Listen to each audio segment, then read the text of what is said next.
الہی محبوب کل جہاں کو دل و جگر کا سلام پہنچے۔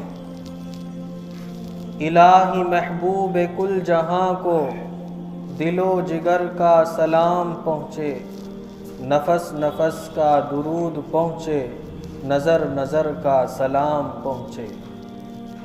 بساط عالم کی وسعتوں سے، جہان بالاں کی رفعتوں سے، بساط عالم کی وسعتوں سے، جہان بالاں کی رفعتوں سے، ملک ملک کا درود اترے، بشر بشر کا سلام پہنچے۔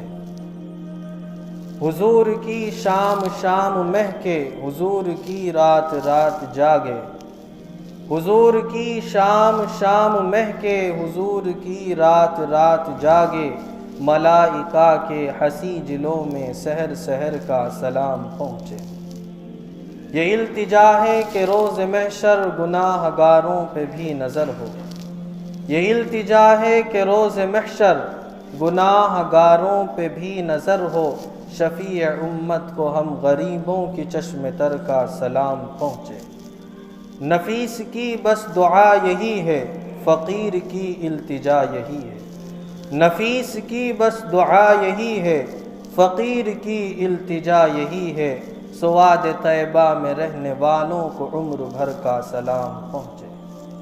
صلی اللہ تعالی علیہ وسلم کما تحب و ترضى عدد ما تحب و ترضى۔ گزشتہ تقریباً ایک مہینے سے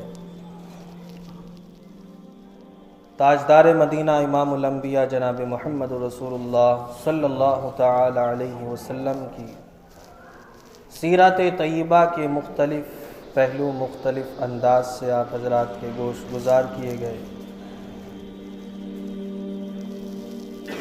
آج بھی انشاءاللہ فخر انسانیت محسن کائنات جناب محمد رسول اللہ صلی اللہ تعالی علیہ وسلم کی زندگی کے کچھ انوکھے انداز کو بیان کیا جائے گا۔ کائنات کے اندر جب تک نبی کریم صلی اللہ علیہ وسلم کی محبت کو انسان سچے انداز میں تسلیم نہ کرے، جب تک اس کا ایمان مکمل نہیں ہو سکتا۔ پیغمبر علیہ الصلاۃ والسلام سے محبت کرنا ایمان کا جزو لازم ہے۔ اگر محبت رسول صلی اللہ علیہ وسلم میں کمی ہو گئی تو ایمان مکمل نہیں ہو سکتا۔ کہ نماز اچھی، روزہ اچھا، زکوٰۃ اچھی، حج اچھا، مگر میں باوجود اس کے مسلمان ہو نہیں سکتا، نہ مٹ جاؤں جب تک خواجہ اشرف کی حرمت پر خدا شاہد ہے کہ میرا ایمان مکمل ہو نہیں سکتا۔ نبی کریم صلی اللہ تعالی علیہ وسلم سے عشق و محبت جب تک نہ ہو، جب تک ایمان مکمل نہیں ہو سکتا۔ آپ پر اور اللہ رب العزت پر ایمان لانا دین کی شرائط میں سے شرط اول کی حیثیت رکھتا ہے۔ سیدنا عمر فاروق رضی اللہ تعالیٰ عنہ نبی کریم صلی اللہ علیہ وسلم کے پاس تشریف لائے اور آپ سے عرض کیا، یا رسول اللہ، آپ مجھے سب سے زیادہ عزیز ہیں سوائے اپنی جان، بس میری جان مجھے سب سے زیادہ عزیز ہے، بقیہ تمام چیزیں آپ پر قربان کرتا ہوں۔ پیغمبر علیہ السلام نے فرمایا، عمر، جب تک تم اپنی جان سے بھی زیادہ محمد رسول اللہ صلی اللہ علیہ وسلم کی محبت کا دم بھرنے والے نہیں ہو، تمہارا ایمان مکمل نہیں ہو سکتا۔ حضرت عمر رضی اللہ عنہ نے ارشاد فرمایا، والذی انزل علیک الکتاب، قسم ہے اس ذات کی جس کے قبضہ قدرت میں میری جان ہے اور جس نے آپ پر قرآن کو نازل فرمایا، عمر اس بات کو تسلیم کرتا ہے کہ محمد صلی اللہ علیہ وسلم حضرت عمر کے نزدیک اس کی جان سے بھی زیادہ عزیز ہے۔ پیغمبر نے فرمایا، الا یا عمر، اب تم سچے مسلمان ہو گئے۔ معلوم یہ ہوا کہ نبی کریم صلی اللہ علیہ وسلم سے محبت کرنا ایمان کا اہم حصہ ہے۔ صحابی تشریف لائے، پیغمبر علیہ السلام سے عرض کیا، یا رسول اللہ، متی الساعہ، قیامت کب آئے گی؟ آپ نے ارشاد فرمایا تم نے قیامت کے لیے کیا تیاریاں کی؟ ان صحابی نے کہا یا رسول اللہ نہ زیادہ نفلی روزے ہیں، نہ نفلی عبادات ہیں، نہ نفلی صدقات و خیرات ہے، لیکن ہاں ایمان جو اللہ رب العزت نے فرض فرمایا ہے، جو احکام فرض فرمائے ہیں، ان تمام کے ساتھ ساتھ اللہ اور اس سے رسول صلی اللہ علیہ وسلم سے سچی محبت رکھتا ہوں۔ آپ نے ارشاد فرمایا یہ بات جنت میں لے جانے کے لیے کافی ہے۔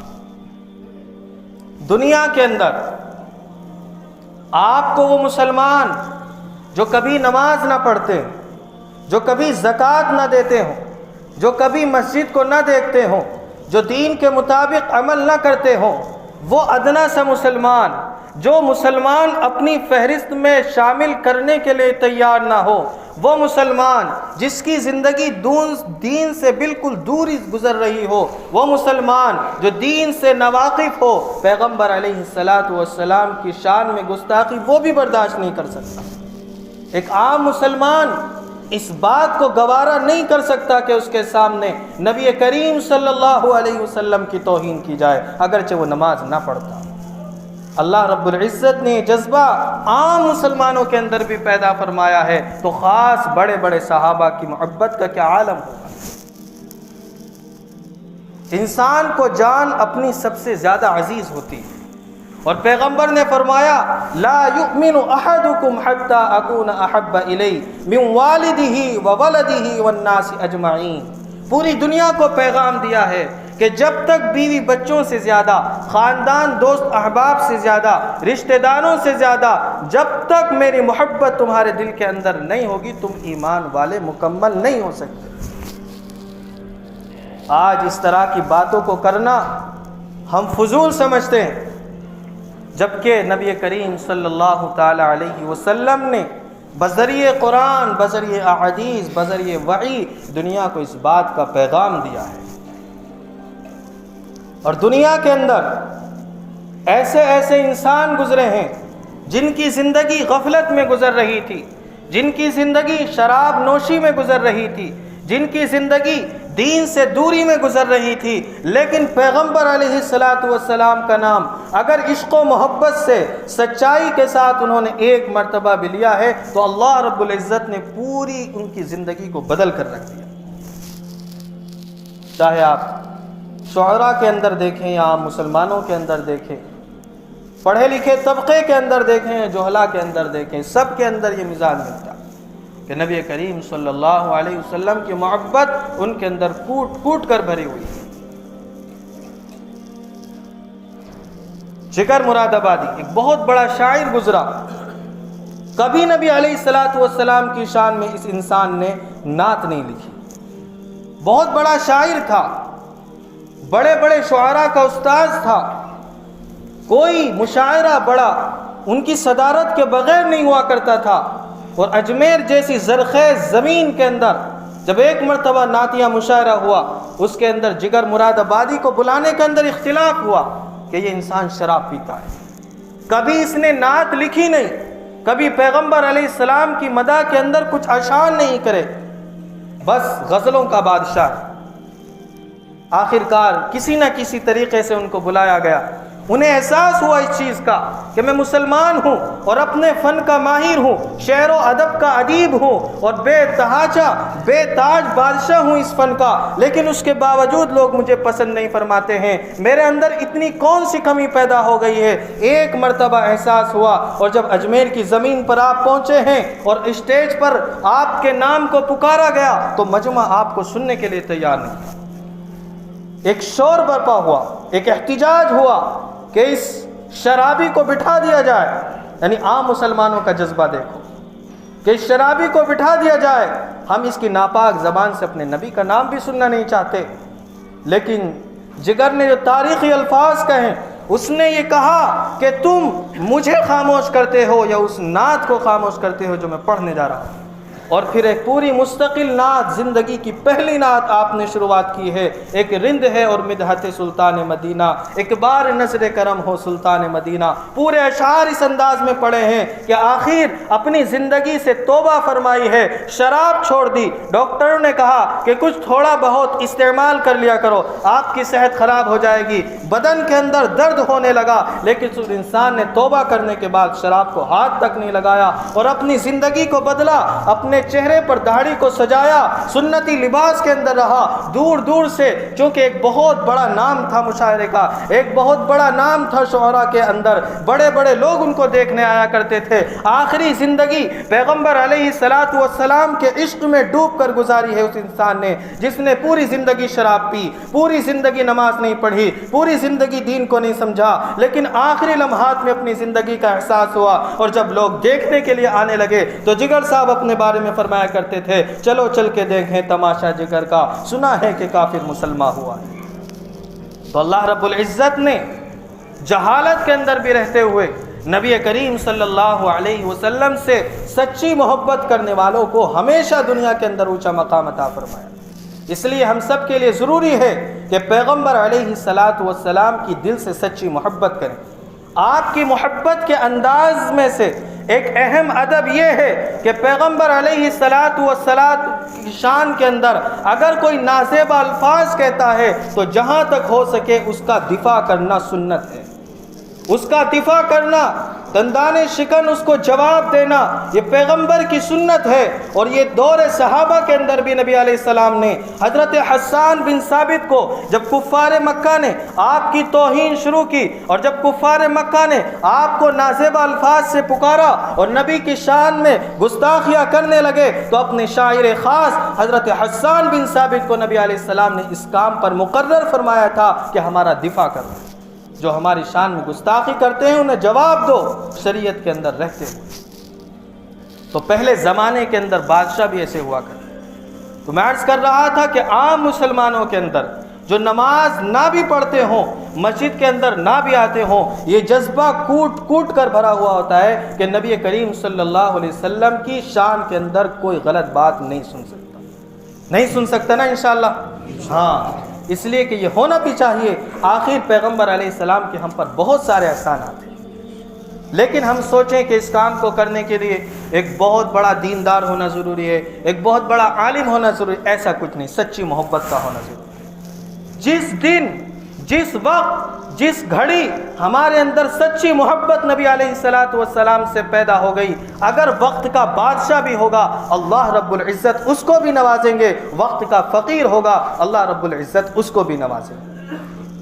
جان سے بڑی کوئی چیز دنیا کے اندر نہیں، ہم آگے پیچھے ہیر پھیر کرتے ہیں صرف اپنی جان کے لیے۔ جان سے بڑی کوئی چیز دنیا کے اندر نہیں، لیکن مسلمانوں نے اپنی جان کی قربانیاں بھی پیغمبر علیہ السلام کے لیے دی۔ نور الدین زنگی رحمۃ اللہ علیہ مصر کے بادشاہ گزرے، روزانہ درود شریف کا اہتمام کیا کرتے، اور درود شریف پڑھنے کے بعد اللہ سے دعا کیا کرتے کہ پیغمبر علیہ الصلوۃ والسلام کی زیارت ہو جائے۔ لیکن جو انسان محنت کرتا ہے اللہ رب العزت اس کی محنت کو ضائع نہیں کرتا۔ اس بات کو روک کر ایک بات یہاں آپ کو بتاتا چلوں کہ پیغمبر علیہ الصلوۃ والسلام سے سچی محبت کا ہونا انسان کے لیے ضروری ہے۔ اگر آپ سے متعلقہ کوئی چیزیں ہوں، آپ اس کے دیدار کے لیے جائیں گے تو یہ جانا بھی آپ کے لیے ثواب ہوگا۔ قاری طیب رحمۃ اللہ علیہ دارالعلوم دیوبند کے محتمم گزرے ہیں، کچھ اختلافات ہوئے اور مدرسے سے ان کو نکال دیا گیا۔ انہوں نے اپنا کفن، جو آج بھی محاسبی، ایک دفتر محاسبی وہاں پر ہے، آج بھی محاسبی کے اندر ایک رومال رکھا ہوا ہے جس کو لوگ نبی علیہ السلام کا رومال کہتے ہیں۔ رومال تو نہیں ہے وہ، لیکن پیغمبر علیہ الصلوۃ والسلام کے ساتھ کچھ دنوں تک رہا ہے۔ ترکی کے بادشاہ نے، وہ یہاں کی علماء جب وہاں پر گئے تھے کسی سلسلے میں تو انہیں ہدیہ دیا تھا، یعنی پیغمبر علیہ الصلوۃ والسلام نے اس کو پکڑا ہے، کچھ دنوں تک اپنے ساتھ رکھا ہے، باقاعدہ رومال کے طور پر استعمال نہیں فرمایا۔ تو آپ نے اپنا کفن اس کے نیچے رکھ رکھا تھا۔ جب انتقال کا وقت قریب ہوا تو آپ نے انتقال سے پہلے یہ وصیت فرمائی کہ میرا کفن وہاں پر نبی علیہ الصلوۃ والسلام کے کپڑے کے نیچے رکھا ہوا ہے۔ جب آپ کو نکالا گیا تو تو آپ نے کچھ اشعار پڑھے اور اس درد بھرے اشعار پڑھے ہیں کہ آج بھی انہیں پڑھتے ہوئے رونا آتا ہے. کہ اس کا ایک شعر یہ ہے کہ زمیں بھی دشمن فلک بھی دشمن، زمانہ ہم سے ہوا ہے بدزن، شفیع امت غلام حاضر ہے سلام لے لو.